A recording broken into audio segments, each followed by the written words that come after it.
লস্যি যে খাও তোমরা, হ্যাঁ এখন বর্তমান যে লস্যি একটু কেমিক্যাল দিয়ে। হুম। দাদু কি আছে ওতে? ঘোল।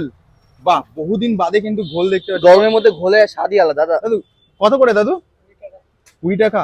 ভাই ট্রাই করতে হবে। চলো ট্রাই করা যাক। দেখাও না।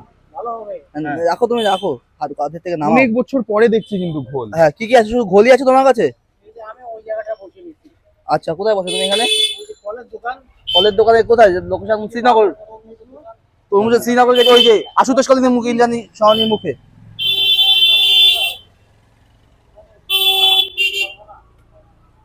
এইটুকু কি আছে আর নেই? আর নেই, শেষ মানে হয়ে যায় না? ওর মধ্যে কি মাখন? ওটা মাখন। মানে কি ঘোলের সাথে দাও একটু না একটু না না, আলাদা? কত দাম রাখো যা? মাখনটা সব চলেছে। 40 টাকা দেশি মাখন ওটা। দেশি দেশি। কিন্তু ঘোলের সাথে অল্প দেওয়া যাবে না? না না, ওটা মাপা রয়েছে। আচ্ছা মাপা, তাহলে ঠিক আছে। তুমি আমাকে 1 গ্লাস দাও নরমালি। হ্যাঁ, এক গ্লাস দাও, আমরা খেয়ে দেখি কেমন। ভালো হবে আমি বলছি তো। জানি দেশি জিনিস ভালো হয়। তুমি বাড়িতে বানাও কি? হ্যাঁ, আমি নিজেই বানাই। বিট নুন খাও? হ্যাঁ দাও। দাদু তোমার বাড়িটা কোথায়? আমার বাড়ি হলো যশোরে। বিট লবণ চলে যাচ্ছে, এবার ভিতর থেকে যাচ্ছে। দেখাও না একটু ভালো করে। অরিজিনাল দেশি দুধের, তাই তো?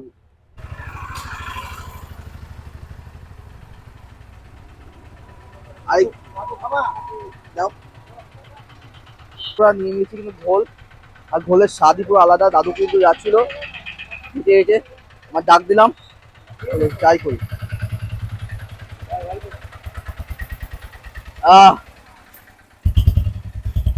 লস্যি জিনিসটা তো অন্যরকম জিনিস, কিন্তু ঘোল জিনিসটাও পুরো অন্য লেভেলের।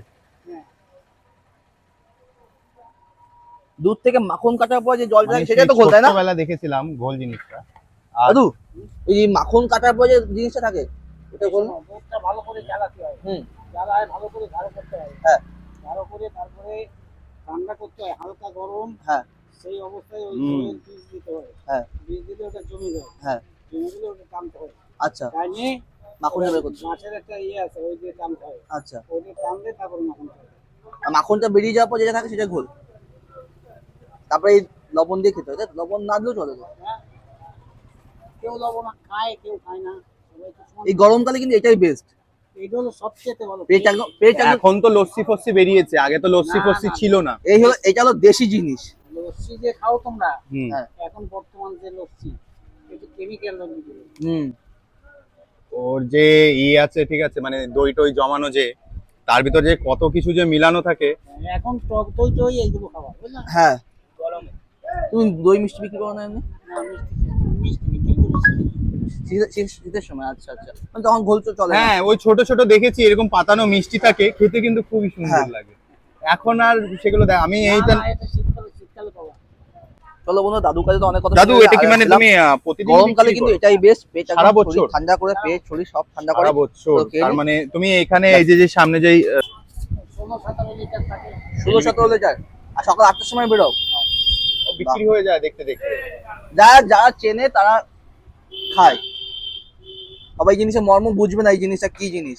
এটা খুবই একটা মানে আমি তো দেখ ভাই, একটাই কথা বলবো, আমি শহরে ছিলাম তো আমি এই জিনিসটা অতটা নোটিস করিনি, আমি ট্রাই করিনি, আমার কাছে তো খুবই অসাধারণ লেগেছে। তোমাদের বাড়ি বানানো। কোথায় ফেলবো? আর দাদু কিন্তু এগুলো ক্যারি করছে, কিন্তু প্লাস্টিক বর্জন থেকে এখন ক্যারি করছে। তুমি পরে ফেলে দেবে তাই তো অন্য এক জায়গায়? বাহ, এটা বেশ ভালো লাগলো।